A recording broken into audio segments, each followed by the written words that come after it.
Hi. I've tried to make this video several times, and I don't know, many people who watch this channel may feel that this particular video is not important.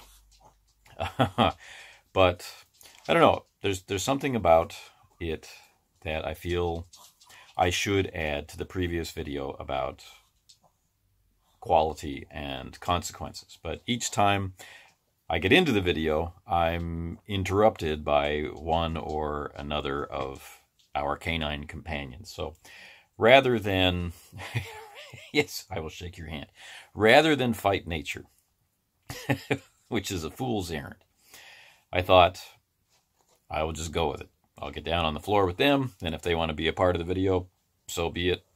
And, so I hope this doesn't negatively impact your sense of whatever quality this, extemporaneous blog channel has for you. But let's go.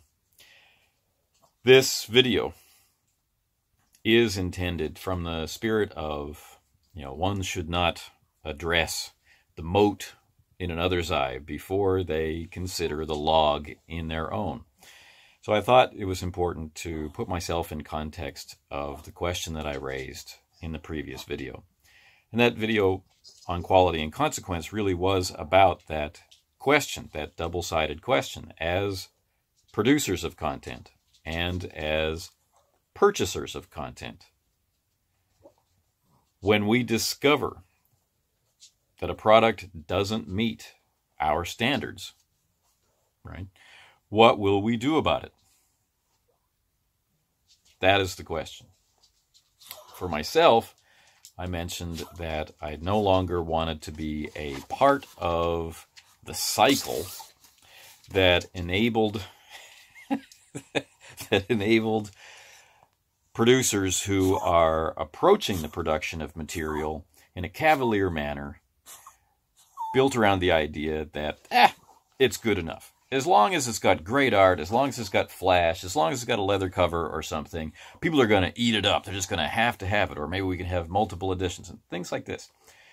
When one particular part of a product, which does not relate to its utility as a product, takes precedence in the production of that product, I think we have trouble. Right? But if we find ourselves saying, it's good enough, or if we find ourselves saying, we can fix it in the PDF, or we say, well, we'll just release a second edition next year, then we're not actually considering the needs of the gamer who's going to use it. We're not considering the core and necessary quality of a product that is built in words, in text, and needs to be able to communicate its information intelligently and, ideally, inspirationally to its readers. All right? So I wanted to raise that question. What are we going to do about it when we discover it doesn't meet our standards? Well, I do a lot of unboxings on this channel, and the purpose of those has always been, well, let's take a step back. The purpose of those has never been to advertise. The purpose has been to kind of serve as a replacement for a friendly local game store. I live in South Korea. There is no friendly local game store for me to go in and find products like this so I can evaluate whether or not I want to add them to my library. The ability to physically examine the products doesn't exist for me. And there's lots of people around the world who feel the same way. So I thought one of the things that I could do with my channel was to, I can't replicate the experience, but I can show the things in these unboxings that I look for. Like, if I order it, how will it be packed? Is that packing consistent? If I order it, in what condition will it arrive? How long will it take? Those kinds of things. What does it actually look like What are the pages like? How thick are they? Is it easy to read? Is it really tiny font? Do I, with my thick glasses, should I consider just getting the PDF because I'm not going to be able to read it in print? Or does it use colors that I, as a colorblind person, might have trouble with? And so on and so forth. I don't have vision problems myself, but a variety of people that I work with and game with do. So these are things that I want to include in the video where I think is relevant. So this is one of the things that I have been doing all along. But when it comes to pointing out, wow, I think this is badly written, or I think this is terribly organized, it takes a lot to goad me into action. Maybe, and this is what I'm now evaluating, maybe too much. So when I did a series chapter by chapter going through, and when I did another series going chapter by chapter going through, what I began to really notice was what I wasn't saying. And there are great books that I've gone through chapter by chapter where I should have praised the writing more specifically. I may have said something like, I like the voice, or this feels like it's speaking directly to me, something like that. But perhaps what I should have said is, this is a very effective method for communicating the system and setting of the game. I think more people should do it. Maybe it should have been like that. And in my current series, I find myself continually roadblocked because I don't want to come out and say, this is awful. This never should have seen print this way. This is an insult to its original developer. It's an insult to its writers and so on and so forth. No book like this should have been produced for a role-playing game group. And the fact that books like that end up winning awards because they're pretty is infuriating. And it was at that point, it was at the Ennies, that I realized more of us need to say something, because so many of us ignore things like the Ennies, which should be useful. The Ennies were a long time ago, and I've done nothing. So it's difficult, I think, to turn to a fellow gamer and say, I think you're doing bad work.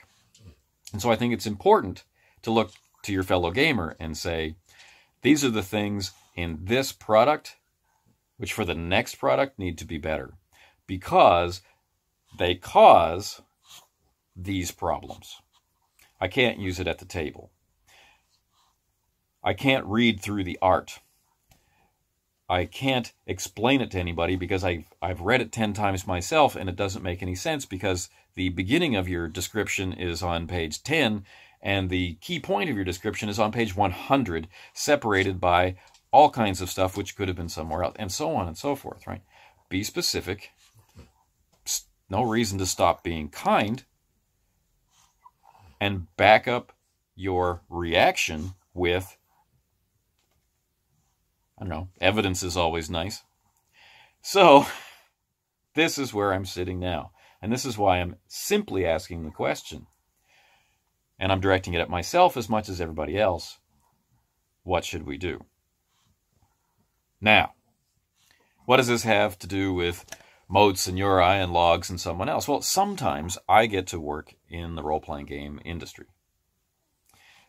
There have been times when I've been asked to work as a writer, and there have been, of course, many more times when I've been asked to work as a proofer and as an editor. So I've seen this from both sides. I've been the guy who bought a book that I knew nothing about and been disappointed or blown away by the quality, and I've been the guy who wrote text for the book and received it and been happy or unhappy, and I've been the guy who worked on checking it for errors or, looking for typographical mistakes and things. Mistakes just happen. I've been on both sides of this coin in all steps. I've also, in the past, worked in publishing. Layout, design. I've done this the very, very, very old-fashioned way of typesetting, using, wax and Ruby Lith and all kinds of things. But I'm just a guy. Now, I do have the great pleasure of being the line editor for a company called Triple Ace Games, and the line that I'm the editor for is their Ubiquity role-playing system line. Why me? I'm not sure, but it was a great opportunity for me, and what I like to think are the qualities that I can bring to that particular table are that this is a game system that I know inside and out. That's a game system I choose to use a lot. It's not the only system I use, but it's one of my primary systems. I not only read all the new releases for it, I play them. And I'm particularly fond of the settings produced by Triple Ace Games, and I have tremendous respect for the creative director and lead writer of Triple Ace Games. So I have every reason to want to do my best, and I think in any kind of employment situation, wanting to do your best is essential. But in work which can be tedious, such as proofreading or editing, because I do this in my day job as well. I'm given text that I have no connection to, no interest in, and maybe no background in. It comes to my desk and I have to fix it, improve it. And if I don't know what they're talking about, I've got two choices. One, simply fix the grammar and hope that I understood what they were trying to say. Or two, become conversant in their topic so that I will actually notice things which are actually wrong, which I can't notice if I don't have that background and experience. This is the difference, I feel. We could hire editors who are experts in a field, or we can hire somebody who can read. I think the former stands out as the better choice. So, what I think I can bring to the table is this passion for quality, this sense that I would read it anyway. I would be first in line to buy it anyway. And so being able to contribute to it making a good first impression is important to me. The second part I want to bring up is using this particular company as a model, is that to me, their production model makes sense. This is a role-playing game company. They write role-playing games, which are primarily text, vast amounts of text. And so that text is written first. That text is written before there's any plans to ever use it. Yeah. So it's not, hey, let's do a Kickstarter. I wonder what's cool. Let's, get some cool art together and say, hey, would you like me to write this? And then try it. It's, here's the text. All right. Let's make sure this text is good text. And then let's plan some projects around it. I think this is the way to go. This is the way that leads you to finding quality. This gives all the people involved in the project the time to understand the project, bring out the qualities which should be brought out, de-emphasize the qualities which get in the way, and work on giving it the opportunity to make a great first impression. And then you tie that in with each and every product. You assess how good is it. Now, I'm not going to sit here and say, hey, because I love this game so much, we're producing flawless products.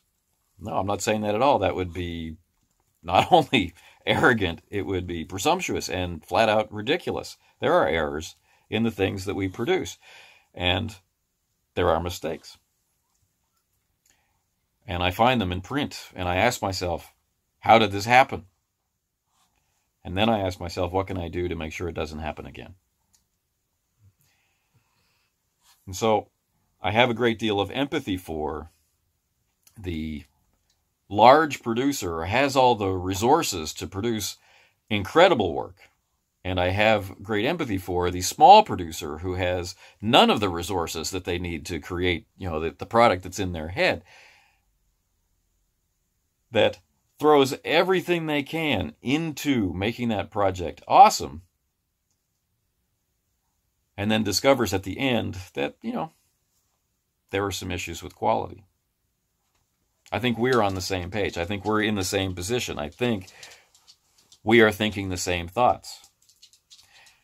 Where I take issue, and where I think people like me take issue, and where I think many more other people besides people like me take issue, is where those resources exist and are not used, or de-emphasized in favor of something else, like making a convention date rather than making sure it's good. And I think that in the case of the small producer, the guy who thinks that I'm only going to release it in PDF anyway, so I'll update it later, I think that's the same attitude as on a smaller scale.